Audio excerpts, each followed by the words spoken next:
Hello and welcome. As the year 2011 starts winding down and resolve and revelry make way for new resolutions and hope, I have just the right guest to chat with on the show this week.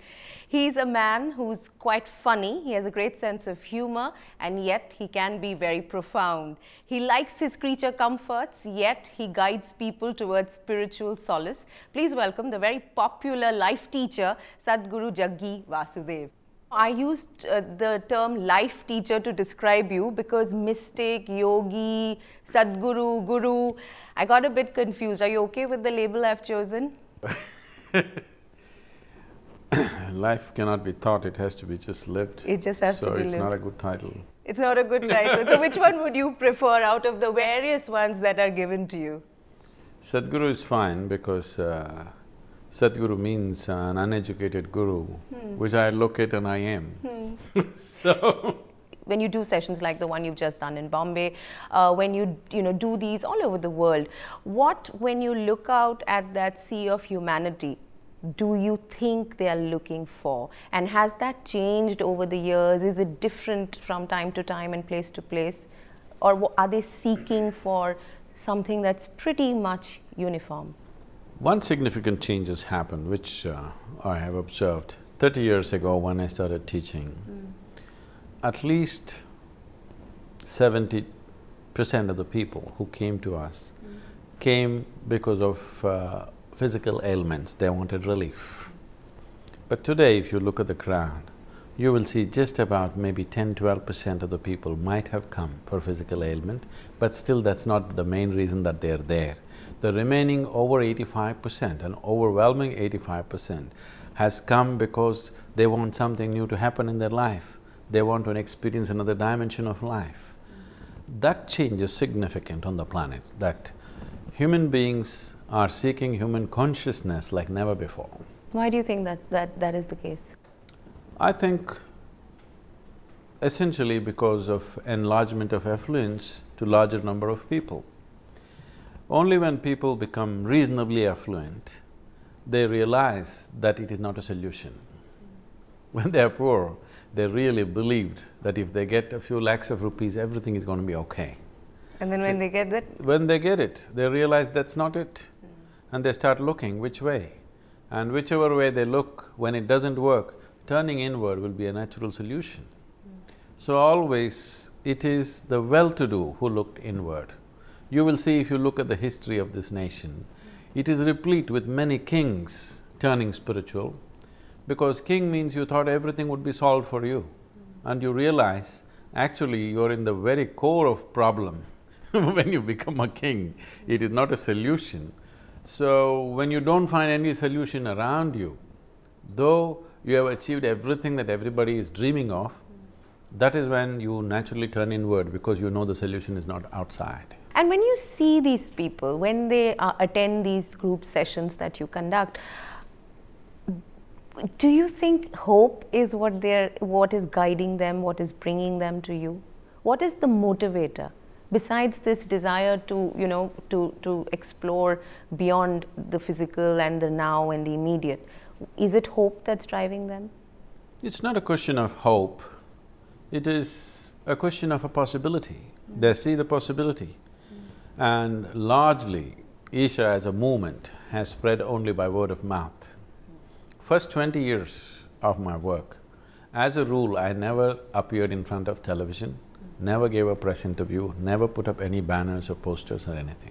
That's changed, as a rule. Yeah.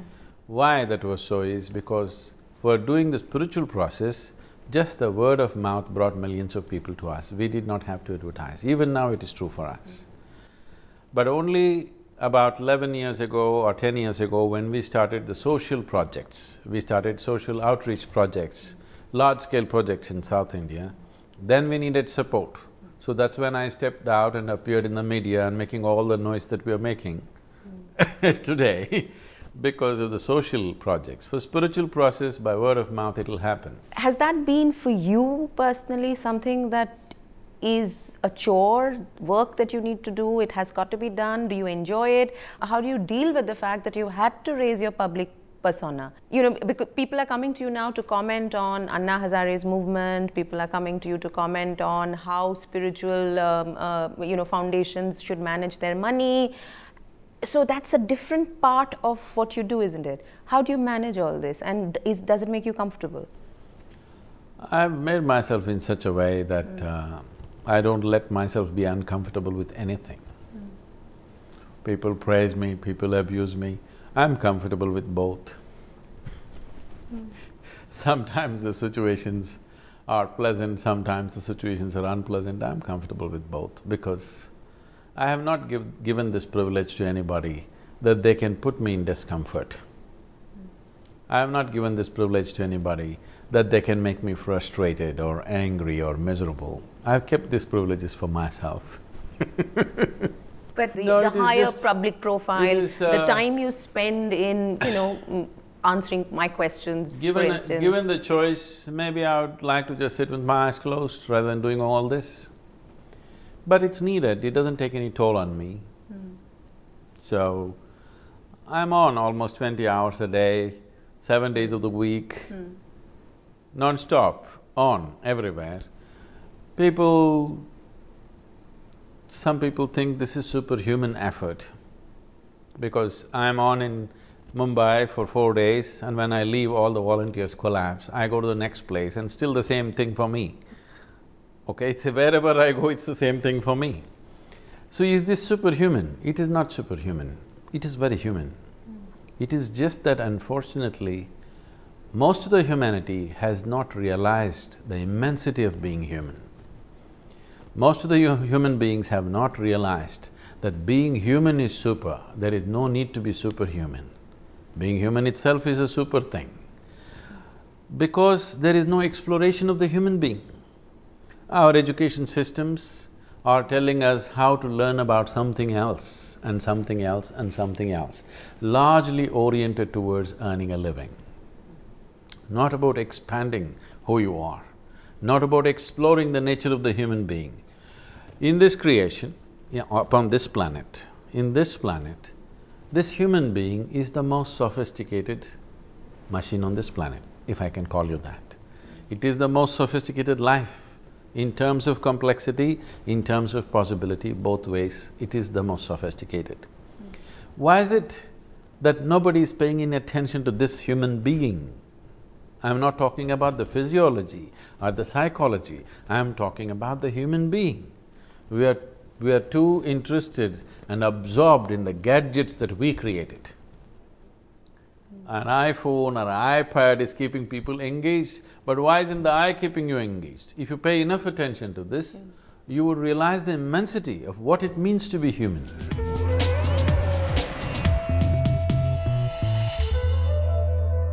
Tell me how you came upon yoga, because from what I've read and heard you say, you discovered yoga when you were about 11 years old and then you practiced it without fail, and that practice of yoga for over a decade after that was almost like your sadhana or your tapasya. That you, I think, I've interpreted as you crediting your self-discovery to that practice. Am I right? It would be not entirely appropriate to say that. There are other dimensions to it. But that is a logical way of explaining things. When I learnt yoga mainly for physical and mental well-being. Should I tell you the story? How? Yes. Who taught you yoga? How did you discover yoga? I went into yoga for the wrong reasons.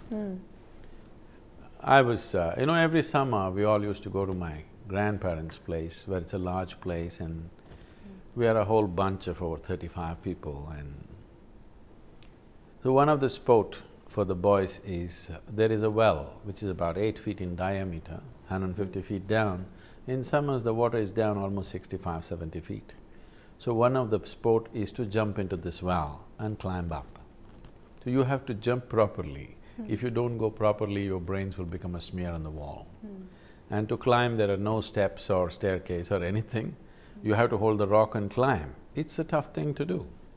But this is one of the things we do and I'm pretty good at it.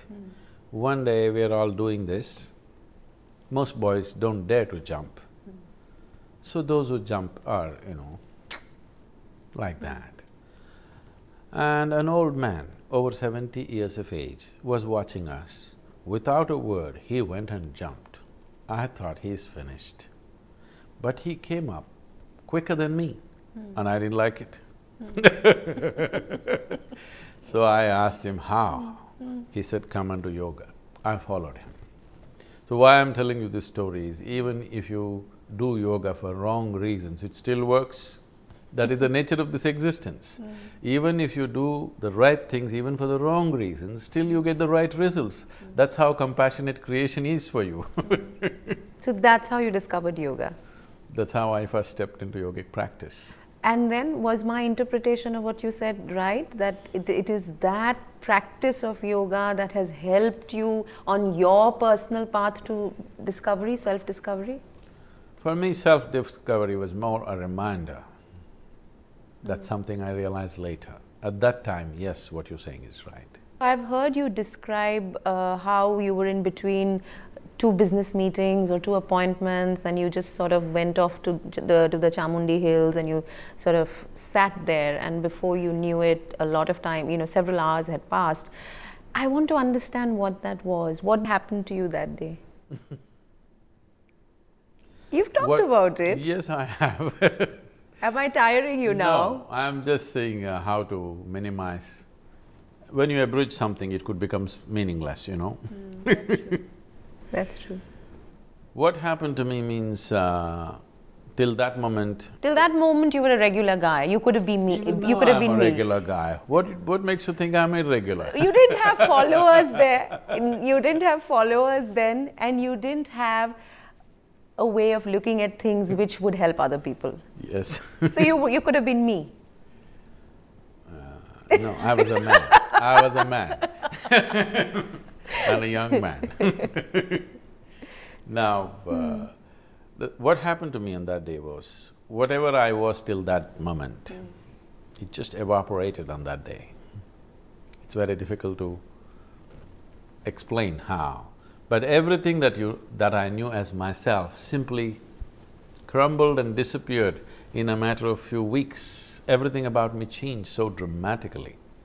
If you look at my pictures before and after, you will see the very shape of my eyes changed, my voice changed dramatically. I had already, at the age of 15, 16, my voice had cracked and become mature, but my voice changed dramatically in a matter of 3 to 4 weeks' time. The shape of my eyes changed, my gait changed. I'm not trying to change anything. My whole body realigned itself. It's almost like a whole new human being came out, and that old person he's still there, but somewhere, remote guy. I still remember him, I like that guy, but he's far away. When you were a young person, when you were a child, you were a pretty skeptical person, which is why religion… Not pretty, absolutely skeptical. You were a skeptic, so you were the skeptic to beat all skeptics. So formal religion did not appeal to you. When you narrate this personal experience of yours and your path to self-discovery, have you had skeptical reactions? And how do you react to those skeptics? If people are not skeptical to what I say, because what I say is too fairy tale-ish, you must be skeptical. A bit. You should be, I'm saying, because I wouldn't believe this kind of nonsense if somebody had told me. What has happened in my life in the last 30 years is too fairy tale-ish for any sensible person to believe. I wouldn't believe such things if it had not happened to me. Not only what's happened within me, that is something that I can never articulate. Even what happens around me is too fairy tale-ish. It's difficult for anybody to believe. You will see if you come and see me in certain situations where the people are around, what's happening to them just because of my presence is something that you will not believe. You will think this is being created, this is being acted out. It is not being acted out, it will just happen. These days I know how to regulate myself, hold myself when I have to, let myself go when I have to. There was a time after these things happened to me, just walked into any place without knowing why, just everybody would burst into tears.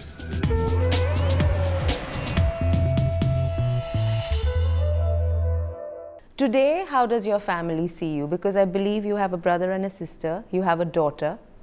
How does your family see you and how do you see them?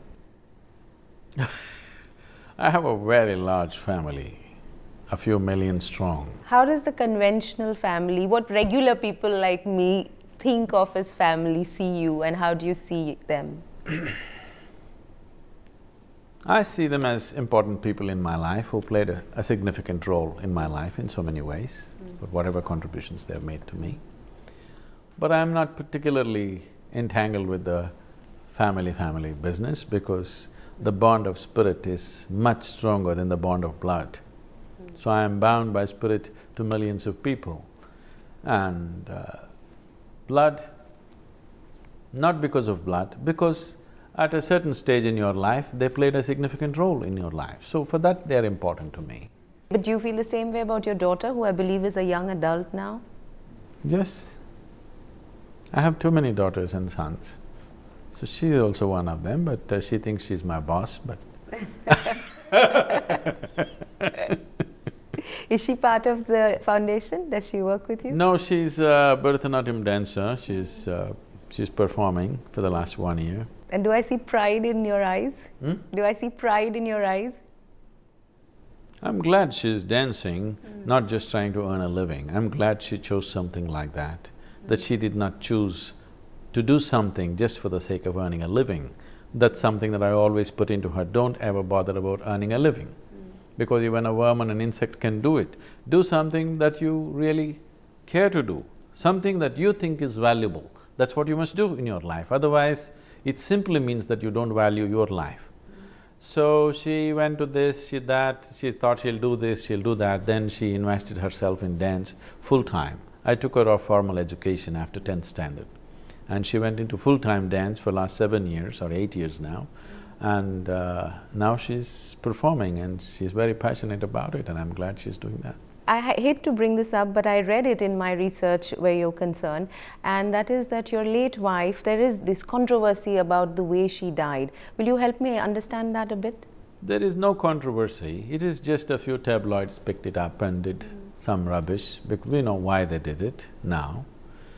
And a few bloggers who have nothing else to do, they keep doing it. Absolutely no controversy because it happened in the presence of people and it was a natural process. It is just that because you're in a public space, anybody can say anything.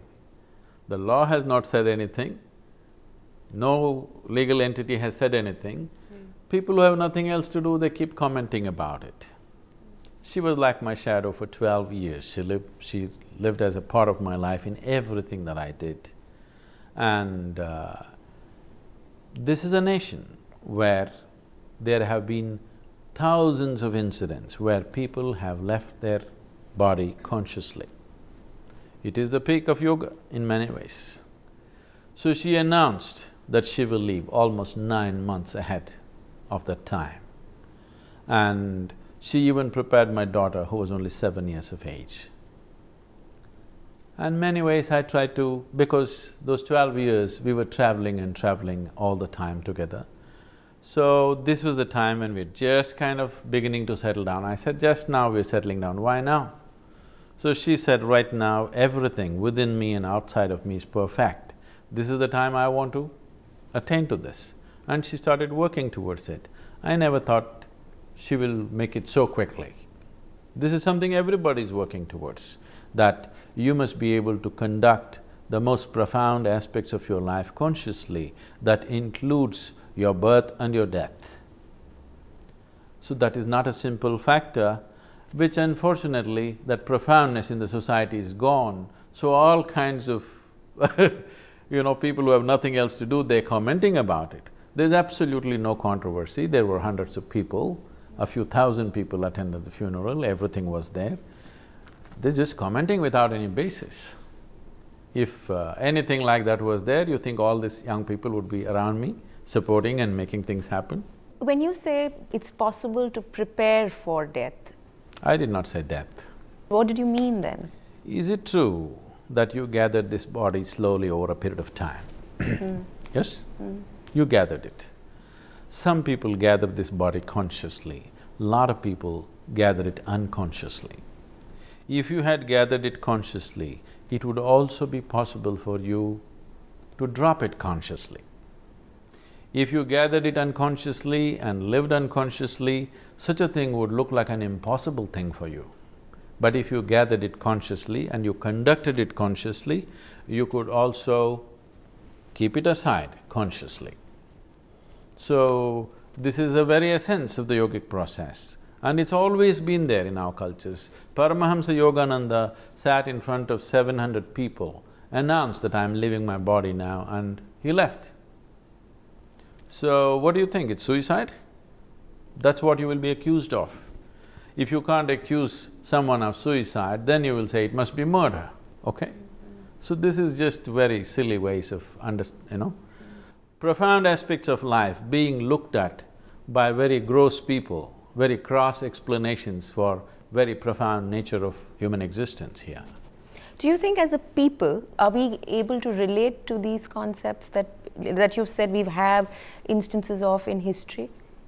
Because while I understand what you're saying or attempt to understand what you're saying at an intellectual level, at a visceral level, and I'm not talking about… I understand. So I'm just trying to figure out, can I choose to do this? If you work for it, not going to come easy, but if you work for it, yes, every human being can. Can I live consciously? That's a question you're asking. Can you live consciously if you work upon it? Yes?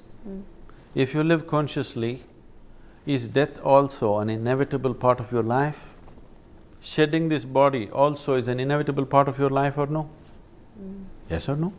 Yes. If I can eat consciously, if I can sit consciously, if I can breathe consciously, if I can sleep consciously, is it also possible that I can keep my body aside consciously? Does it look like a possibility for you? When you say it like this, yes, but when I think of it on myself, I'm not sure I can make that leap. It is not a leap. If you… Why then do so many people suffer with terminal illnesses and diseases? If you're saying that you can work towards making these conscious decisions, then why do we have the other instance? When people linger and linger and linger and are not able to make that break. So when people are suffering something, if you tell them the truth, they won't be able to digest it. Let's not talk about that. What I would say is it true with you right now as you sit here that this body that you have gathered happened to you over a period of time? It is a accumulation. What you call as my body is just a piece of this planet. Whether you like it or not, one day you have to pay back. It's a loan from the planet, isn't it? So you've taken credit from Mother Earth. When the time to come back, you can either give back willingly or you can give back crying. You took loan from this planet. If you made something else out of it, when the time to give comes, you will give it consciously and joyfully and go. If you made nothing out of it, you will die miserably and you think that is normal. That is not normal. Just because you didn't make it, you think nobody can make it. This is the crown of ignorance. When people think, whatever I do not know cannot exist, this is the crown of ignorance. So all this controversy is because a lot of people are wearing this crown of ignorance. What is your fondest hope for humanity and for India especially? Because I think from what I've read and heard you say, you have a strong sense of what you think this country, this people of 1.2 billion strong can become and should become, isn't it? See, as a nation, we have an enormous history behind us. When I say an enormous history, probably the best compliment for this country has come from an American writer. You definitely heard or at least read Mark Twain. Mark Twain visited India for 3.5 months and he traveled and he had the right kind of guide who he got around to meet people in this country. When he was leaving, he said, anything that can ever be done, either by man or God, has been done in this land. the profoundness of what lies behind India is so fantastic. That is our biggest capital. If we use that, the technologies for well-being that we have, we can service the whole world.